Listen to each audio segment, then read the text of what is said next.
Hello, my dear students. From the last videos, we have learning the lesson Let's March, written by Kailash Satyarthi. In this video, we are going to start from page number 107, paragraph. Friends, all the great religions teach us to care for our children. विद्यार्थी मित्रांनो, या ठिकाणी कैलाशजी अतिशय उत्तम अशा प्रकारचे उदाहरण देऊन कशा पद्धतीने मुलांवरती विविध धर्मांमध्ये मुलांचा मान सन्मान केला जातो हे दाखवण्याचा प्रयत्न केलेला आहे. एवढं असून सुद्धा त्या ठिकाणी जगभरात मुलांवरती प्रचंड मोठा अन्याय होत असतो. याबद्दल या ठिकाणी आपण हे पाहत आहोत. Friends, all the great religions teachers. जगभरात जेवढे रिलिजन्स आहेत, जे धर्म आहेत, ते आपणास टीच करतात to care for our children. मुलांची आपण काळजी घ्या अशा पद्धतीने कोण सांगते? रिलिजन. Jesus said. पहा आता जीजस काय म्हणतात? Let the children come to me. Do not hinder them. For the kingdom of God belongs to them. अशा पद्धतीने जीजस या ठिकाणी म्हणतायत. Let the children come to me. मुलांना माझ्यापर्यंत येऊ द्या. Do not hinder them. त्यांच्यावरती कुठल्याही प्रकारे सक्ती करू नका. For the kingdom of God belongs to them. आणि हे जे किंगडम आहे हे त्यांचं आहे, त्यांना स्वातंत्र्य आहे त्यांचं. The Holy Quran says. पहा आता होली कुरानमध्ये काय म्हटलं आहे मुलांच्या संदर्भात. आपण एवढ्यात पाहिलं जीजस. तर होली कुरानमध्ये काय म्हणतात? Kill not your children because of poverty. गरिबीमुळे मुलांना किल करू नका, ठार करू नका. Friends, there is no greater violence than to deny the dreams of our children. विद्यार्थी मित्रांनो, कैलाशजी म्हणतायत पुढे, ह्या जगामध्ये सर्वात जास्त व्हायोलन्स जी काही असेल तर ते म्हणजे मुलांच्या स्वप्नांकडे दुर्लक्ष करणं, त्यांना नाकारणं, जणू काही हे सर्वात मोठं व्हायोलन्स आहे. There is no greater violence than to deny the dreams of children.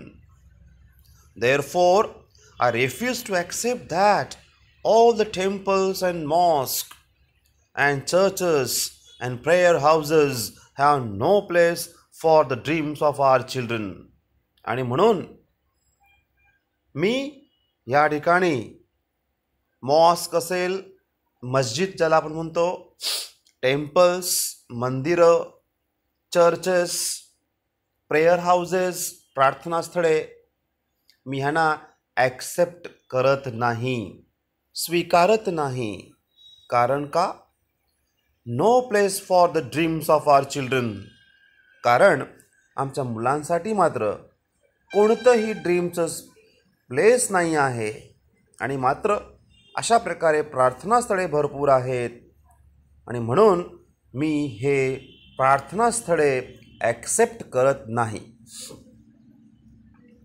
I refuse to accept that. आता पहा आणखीन पुढे काय रिफ्यूज केलेलं या कैलाशजींनी. ते आपण पाहत आहोत. I refuse to accept that the world is so poor. लोक म्हणत असतील की जग फार पुअर आहे, परंतु मी हे ॲक्सेप्ट करत नाही. कारण when just 1 week of global military expenditure can bring all the children to classrooms. अतिशय उत्तम अशा प्रकारचं उदाहरण या ठिकाणी आपल्या समोर आहे. विद्यार्थी मित्रांनो, तुम्हाला माहिती असेल की प्रत्येक कंट्री आपल्या देशाचं रक्षणासाठी शत्रू राष्ट्रांकडनं रक्षण व्हावं म्हणून त्या ठिकाणी मिलिटरी असते आणि त्या मिलिटरीवरती करोडो रुपयांचं त्या ठिकाणी एक्सपेंडिचर खर्च होत असतो. तर अशा प्रकारे विद्यार्थी मित्रांनो, या ठिकाणी कैलासजी म्हणत आहेत की जगभरामध्ये जेवढा एका वीकमध्ये आठवड्यामध्ये मिलिटरीचा खर्च होतो, जो बजेट असतो, तो बजेट जर का फक्त वन वीकचा बजेट मिलिटरीचा जगभराचा, तो बजेट जर या ठिकाणी मुलांच्या क्लासरूमसाठी खर्च केला तर किती बरं होईल. आणि कसं काय हे जग पुअर आहे हे मी ॲक्सेप्ट करू शकत नाही. I refuse to accept that all the laws and constitutions, police and judges are unable to protect our children. पहा, आता पुढे काय त्यांनी ते ॲक्सेप्ट करत नाही आहेत. आपण पाहिलं पहिल्या ह्या पॅरेग्राफमध्ये की ते टेम्पल्स, चर्चेस, मॉस्क, प्रेयर्स प्लेसेसना ॲक्सेप्ट करत नाही. अशा प्रकारे भरपूर प्रार्थनास्थळे आहेत विविध धर्मांचे, परंतु एकही ठिकाण नाही आहे की ज्या ठिकाणी मुलांचे स्वप्न जे आहेत ते पूर्ण होण्यासाठी ठिकाणं आहेत. म्हणून हे कैलासजी हे जे प्रार्थनास्थळे आहेत ते स्वीकारत नाहीत. तर अशा पद्धतीने या ठिकाणी I refuse to accept that की काही लोक म्हणतात की हे जग पुअर आहे. तर त्यांनी उदाहरण दिलं आहे की जगभरामध्ये 1 वीकसाठी मिलिटरीवरती जो बजेट खर्च होतो, तोच बजेट जर का क्लासरूमवरती केला तर त्या ठिकाणी भरपूर क्लासरूम्स होतील. म्हणजे जग काही पुअर नाही असं यांना म्हणायचं आहे. पुढे ते म्हणतात बघा, या ठिकाणी जे लॉज आहेत, जे कायदे आहेत, जे नियम आहेत, कॉन्स्टिट्यूशन संविधान, पोलीस, जजेस, हे जे आहेत are unable to protect our children.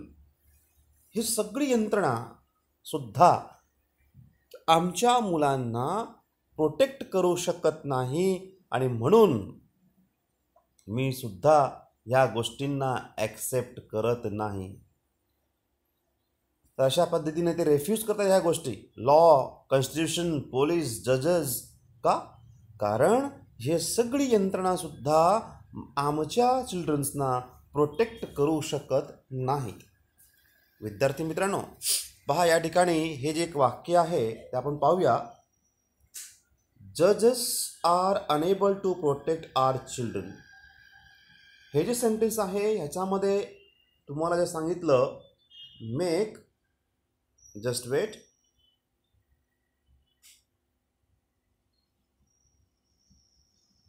पहा, मेक इट नेगेटिव्ह सेंटेन्स. हे जे वाक्य आहे ह्या वाक्याचं नेगेटिव्हमध्ये रूपांतर करा. पहा आता कसं करायचं आहे. इथे जजेस जो आहे त्याचा जे कॅपिटल केला मी, JUDGES, जजेस. आता इथे पहा, हा जो आहे आर अनएबल टू, हे जे आहे इथे able to to be able टूचा उपयोग केलेला आहे. मग असं जेव्हा आहे परंतु एबल हा अनेबल दाखवलेला आहे त्याच्या अपोजिटमध्ये, मग याच्याऐवजी आपण कॅन किंवा कॅन नॉट, कुड किंवा कुड नॉट असे क्रियापद घेत असतो. आता इथे आर आहे याचा अर्थ वर्तमान काळ प्रेझेंट टेन्स आहे, आपण कॅन घेणार. तर आपण हा कॅन घेतला म्हणजे यांचा लोप करून ह्याचा सर्कलमध्ये जे वर्ड्स आहेत आर अनेबल टू ह्यांचा लोप करून कॅन घेतला. अनेबल आहे आपल्याला नेगेटिव्ह करायचं आहे आणि म्हणून कॅन नॉट असं लिहायचं. कॅन नॉट, जजेस कॅन नॉट. पहा आर अनेबल टूच्या ऐवजी घेतला आहे कॅन नॉट. पुढे काय आहे प्रोटेक्ट, तो लिहा प्रोटेक्ट आर चिल्ड्रन. हे इथं उत्तर आपण केलं आहे. जजेस are unable to protect our चिल्ड्रनचं आपण केलं आहे निगेटिव्हमध्ये. जजेस can not protect our children. I hope you got it, understood it. Next one, I refuse to accept that the shackles of slavery can ever be stronger than the quest for freedom. पहा शॅकलेसचा अर्थ दिलाय बाजूला, chains that bind, साखळदंड आपण ज्याला म्हणतो साखळी. I refuse to accept that shackles of slavery, गुलामगिरीची साखळी, can ever be stronger than the quest for freedom. काही लोक म्हणत असतील की फ्रीडमपेक्षा, फ्रीडमसाठी स्वातंत्र्यासाठी जी क्वेस्ट असते, जी तहान असते त्यापेक्षा जास्त स्ट्रॉंगर ही स्लेव्हरी किंवा गुलामगिरीची साखळ दंड आहे असे म्हणणारे जे असतील तर ते सुद्धा मी ॲक्सेप्ट करत नाही. याचा अर्थ त्यांना असं म्हणायचं आहे की हे जे शॅकलेस ऑफ स्लेव्हरी आहे ही काही स्ट्रॉंग नाही आहे, ही ब्रेक होऊ शकते आणि सहजतेने फ्रीडम त्या ठिकाणी मिळू शकतं, चिल्ड्रन्सना न्याय मिळू शकतो. I refuse to accept here. अशा पद्धतीने या सर्व गोष्टी मी इथे ॲक्सेप्ट करत नाहीत, रेफ्यूज करतोय. See page number 108. Next page 108. My only aim in life is that every child is free to be a child. पहा आता माझं जीवनातील एम काय आहे, त्यांचं एम आहे, त्यांचं उद्दिष्ट आहे every child is free to be a child. प्रत्येक चाइल्ड, प्रत्येक मूल हे जगभरातील फ्री होणं आवश्यक आहे. इथे पहा हा जो शब्द आहे अतिशय महत्त्वाचा शब्द या ठिकाणी आपण सांगू शकतो, तो म्हणजे फ्री. कैलाशजींना या ठिकाणी काय म्हणायचं आहे की जगभरात जेवढी चिल्ड्रन्स आहेत, जेवढी मुले आहेत, ही सर्व मुले ही फ्री असली पाहिजेत आणि हा त्यांचा जीवनातील एम आहे. Next one, free to grow and develop. पहा आता पुढे काय म्हणतात ते चिल्ड्रन्सच्या बाबतीमध्ये की मुले जे आहेत ते फ्री टू ग्रो व्हायला पाहिजेत, फ्री टू डेव्हलप व्हायला पाहिजेत. त्यांचा विकास, त्यांची वाढ जी आहे ती चांगली होणं आवश्यक आहे. Free to eat, sleep and see daylight. विद्यार्थी मित्रांनो यामध्ये काय आहे एकच की सर्व बाबतीत, सर्व ठिकाणी जीवनात सर्व मुले ही प्रत्येक क्षेत्रामध्ये त्यांना स्वातंत्र्य पाहिजे एवढं यांना म्हणायचं आहे. Free to eat, sleep, see daylight. त्यांना जे पाहिजे ते खाऊ शकतील, पाहिजे तेव्हा झोपू शकतील, पाहिजे ते पाहू शकतील. Free to laugh and cry. हसण्यास रडण्यास त्यांना या ठिकाणी फ्रीडम पाहिजे. Free to play and learn, पाहिजे तेव्हा खेळू शकतील, पाहिजे तेव्हा लर्न करू शकतील, शाळा शिकू शकतील. Free to go to school and above all free to dream. अशा पद्धतीने स्वप्न पाहणं सुद्धा त्यांना या ठिकाणी काय असेल, फ्री असेल. एकंदरीत काय की प्रत्येक ठिकाणी म्हणजेच काय की त्यांच्यावरती मुलांवरती कोणत्याही प्रकारचं बंधने ही नको पाहिजेत. I have the privilege of working with many courageous people who have the same aim. आणि अशा पद्धतीने मी जे काम करत आहे अशी लोक की ज्या ठिकाणी सर्व त्या लोकांचा सुद्धा जो एम आहे तो माझ्यासारखाच आहे की courageous. I have the privilege of working with many courageous people. जे धाडसी लोक आहेत त्यांनाही वाटतं आहे की आपण मुलांना फ्री करणं आवश्यक आहे, तर अशांसोबत मी काम करतोय. Who have the same aim, त्यांचा आणि माझा एम हा जवळपास सारखाच आहे. And we never will, we have never given up against any threat or attack and we never will. सुंदर. कोणत्याही प्रकारच्या धमक्यांना, अटॅक्सना आम्ही घाबरत नाही. आम्ही या सर्वांच्या अगेन्स्ट आहोत. We have made progress in the last couple of decades. मागील काही दशकांपासून आम्ही आमच्या ह्या मुवमेंटमध्ये, आमच्या या कार्यामध्ये खूप मोठा प्रोग्रेस केलेला आहे. कैलाशजींसारखे आणखीन काही लोक आहेत, त्यांच्या ह्या ॲक्टिव्हिटीमध्ये, मुवमेंटमध्ये सुद्धा सामील आहेत. We have reduced the number of out of school children by half. पहा, तर अशा पद्धतीने शाळाबाह्य आउट ऑफ चिल्ड्रन आपण ज्याला बोलतो, तर we have reduced the number of out of school children by half. शाळाबाह्य मुलं जी होती त्यांची सुद्धा निम्म्याने संख्या आम्ही केलेली आहे. We have reduced the number of child laborers by a third.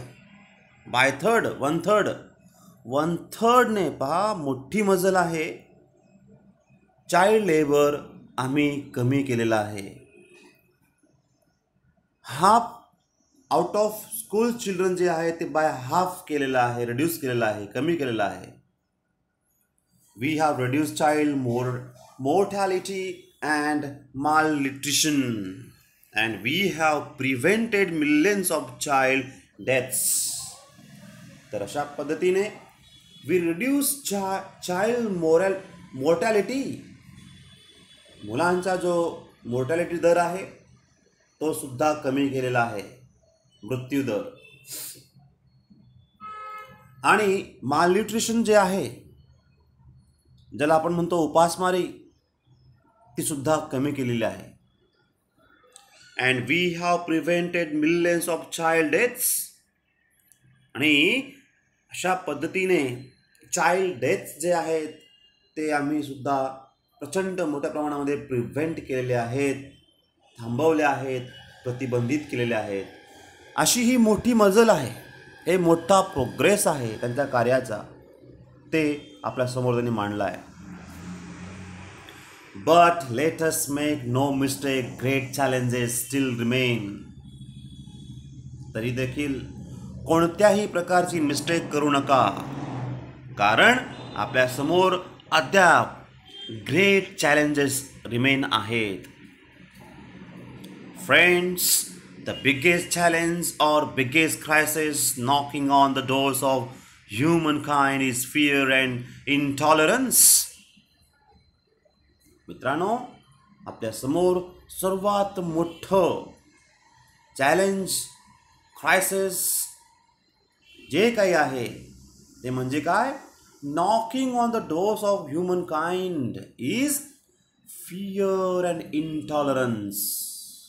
ते आहे फिअर, इंटॉलरन्स, भीती, असह्यपणा जो आहे तो आपल्या दरवाजावरती येऊन ठेपला आहे.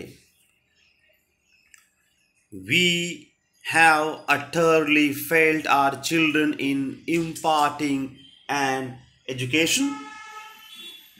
We have utterly failed. आम्ही फेल झालो आहोत.